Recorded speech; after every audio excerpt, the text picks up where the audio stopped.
telecom companies have erected over 5 million mobile phone masts around the world. But incredibly, prior to filling the air with microwave frequencies, they didn't conduct a single piece of research to ensure there wouldn't be any long-term health effects from such exposure. The grid was built without first making sure it was safe. Thank you for your help. So the brain interprets radio waves as being light waves? Yeah, we don't know the difference.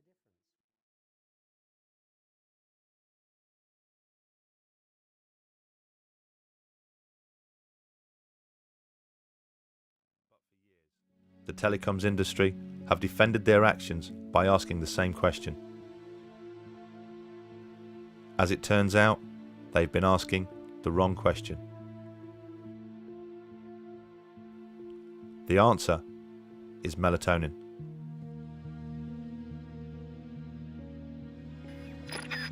You know, melatonin is a hormone, and believe it or not, it's made in the brain.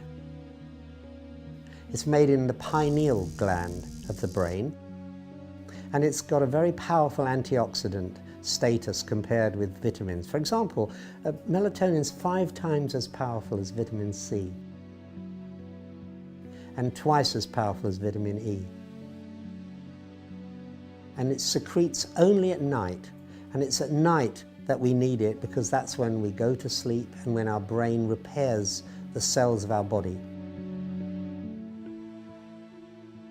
And that's when melatonin comes out to do its work.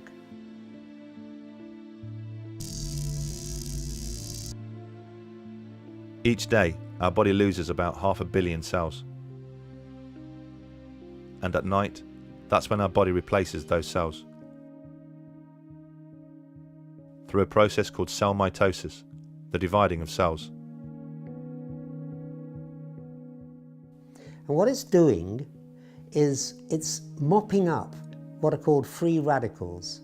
These free radicals are really the spare electrons left over from the process of making the energy which we need to repair ourselves in the first place. Each night, as our body repairs itself, millions of free radical cells are created as a byproduct of cell mitosis. These free radical cells attack healthy cells.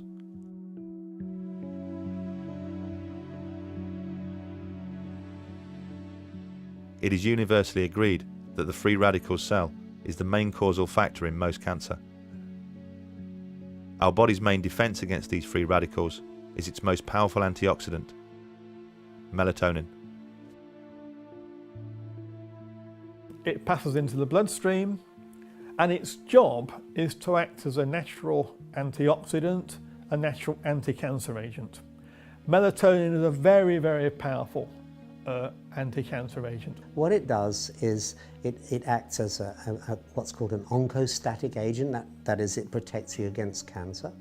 It controls the sleep-wake cycle so that you get a good night's sleep when you've got proper melatonin. It's an anti-aging molecule. In other words, by mopping up those free radicals, it leaves your skin and complexion looking younger.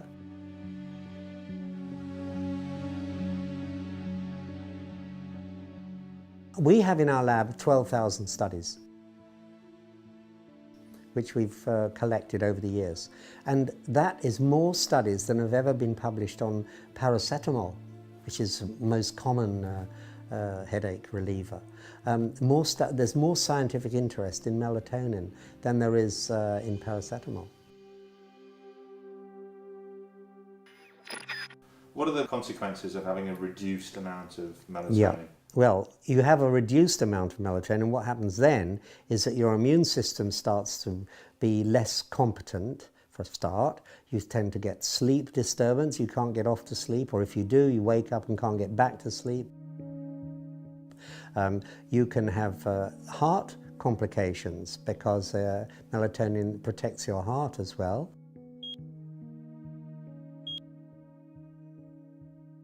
And you're much more prone to disease because your immune system is not functioning at its best. So these are some of the things that happen when you have a lowered melatonin level. And for example, the average woman with breast cancer has only got 1/10 of the melatonin of a normal woman of her age.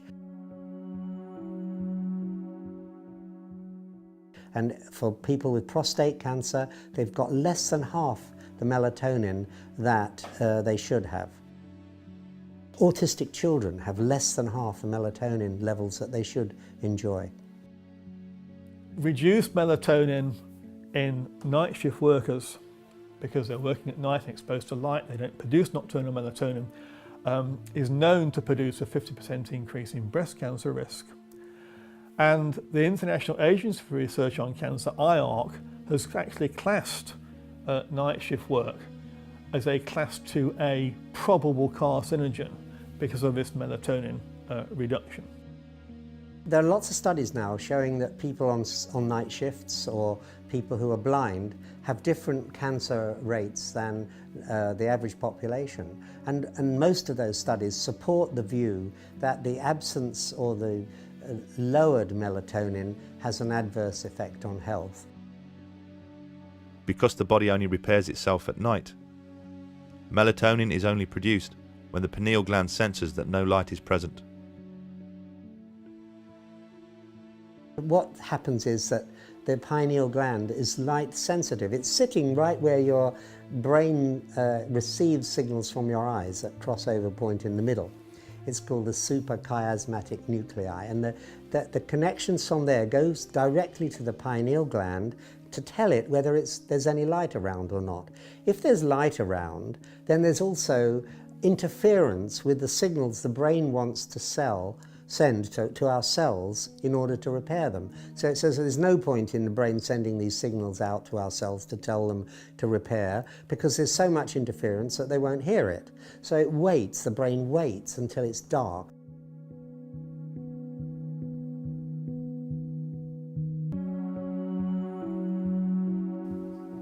What kind of research has shown that there's an effect on melatonin production from electric fields, magnetic fields, radio waves? Right, well, the Battelle Institute in America has done a lot of work on this way back from the late 1970s, in fact. And their scientists there, Barry Wilson and Dick Stevens and people like that, started thinking that because we know that if you turn the light on, then the brain stops making melatonin, they thought, well, maybe our brains can't distinguish between electric fields and that we make ourselves artificially, and the natural light that we all know happens during the daytime, because we just don't make melatonin in the daytime. For very good biological reasons. So they thought, well, maybe these electric fields are suppressing the synthesis of melatonin, and that in turn is leading to cancer, breast cancer particularly, in women, because they don't have the immunological protection that they would otherwise have. So the brain interprets radio waves as being light waves? Yeah, we don't know the difference.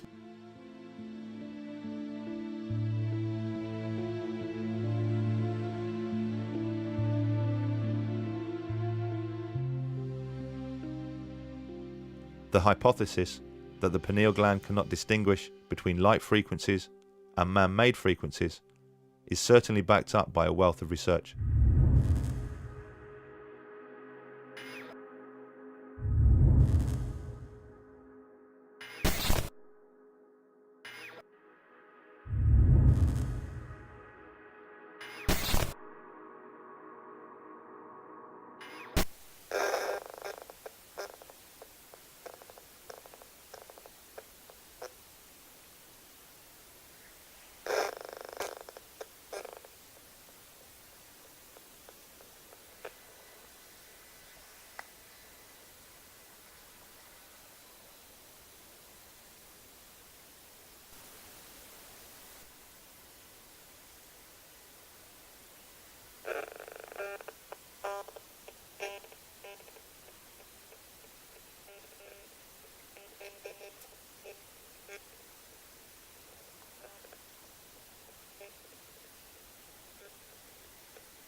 ladies and gentlemen, is the system of total control. And you talk about diabolical. This is how they are trying to wreck society. We are joined right now here on air by a very informed lady, Deborah Tavares, and we're going to give you some of her websites. Her main site is having some problems because of so much traffic, but we'll list some of those other sites as well coming up in the next segment. Now, this is only a 5-minute segment, so start getting back into all the systems rolling out, what they're doing, what the plan is. Society will now start breaking down even faster because of all the electronic manipulation. Then their answer will be more police state. They've really figured this out. Yes, they have, Alex. As a matter of fact, at this point, I've got to just tell everybody what they can do. They must eliminate as much wireless communication devices that they are able to. Go and buy corded phones. Do not use the deck phones or the hand-free phones. Do not ever use your cell phone in your car. It's like being inside a Faraday cage, wherein that it bounces off many times from the inside of your car. It bounces through, it dices and slices your DNA. It's making you sick. We can't afford any wireless technology now because of all of the chemicals and biologicals that they're dumping on us. If you want to survive longer, you've got to eliminate all Wi-Fi, etc. In fact, that is why they want Wi-Fi in the schools for our young children. Not only will it eliminate and prevent and increase infertility, but it will also cause deformity for as many generations as little girls have. 57% of little girls' eggs are going to be affected by this. They know this. This is no accident. So go to our website. You've got to get this out in mass distribution. It's warning to all police, fire, and first responders about their wireless communication devices and how those are used to affect their brains with the pulse microwave radiation. You've got to get this out to them because you'll understand why increased anger is happening on the streets, why we're seeing an overuse and overreach of anger. It is largely frequencies and the fact that they're jamming our immune systems. We're not able to get into our REM level of sleep at night because they're amping it up at night. We are in massive trouble, so we've got to do every single thing we can. Buy extra phones. I found out in Europe that a lot of the corded phones are not even available anymore, so people are stocking up as best they can to stay wired as possible. There are other things on our solution page that you can do, just as we always have had to have water purification systems for our homes to clean up and try to clean up the poison toxic water that they put in the poison they put in our water supply. But we now need to use equipment that will reverse and push back some of the frequencies, the transient frequencies that are coming into our homes. There's ideas on our website for that. I can also say that you've got to print down the microwave radiation frequency Wi-Fi symptoms list on the landing page of stopthecrime.net. Understand the feelings that you're going to have so that you can print this off and you can help other people know. I just had a situation where just last week someone actually had a seizure in a parking lot and no one understood why. Well, they had their cell phone. Seizures are going to become much, much more common. Understand these are frequencies. These people are likely living in a polluted EMF, microwave frequency polluted area. We're under mass mind control. That is the key to control all energy on the planet by the elite. Make no mistake about it. And so print off the flyer. Understand you're going to have increased confusion, short-term memory loss.